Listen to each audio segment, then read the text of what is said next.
Nə deyirsiniz? Bu divara biraz hərəkət qataq. Bura üçün rəflər almışıq. Bu həyatda ən sevdiyim şeylərdən biri də unpacking etməkdir. Bu dəyərli məlumatdan sonra keçək əsas məsələyə. Rəflərin ölçüsü böyük idi.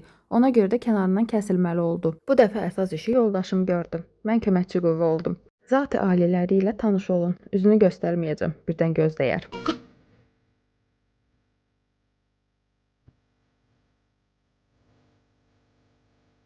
Hə, bu arada mən də kömək eləyirəm ha. Birdən elə bilərsiniz boş dayanıram. Yəni onsuz da gördüyüm işi bəyənməyib özü təzədən edir. Tərəzi bürcü olduğuma görə metrəli işlər mənlikdir. Adama deyərlər tərəzi ilə metrənin nə əlaqəsi. Əl qərəz. Vurub, çıxıb bölüb, digər rəflərin də yerini dəqiqləşdirdik. Bu rəf vurmaq işi ancaq kənardan asan görünür. Hər şey dəqiqliklə ölçülməlidir ki, rəflər düz və ara məsafəsi də simmetrik olsun. Hə, beləcə nəfəs almağa imkan verməyib bütün rəfləri vurdurdum. Siz də videomu bəyəndinizsə dostlarınızla paylaşın. Tam istədiyim kimi oldu. Allah. O belə bir yuxarı divar məyədi, yoxsa bunu belə biraz aşağı düşür. Harası? Divar əyridir.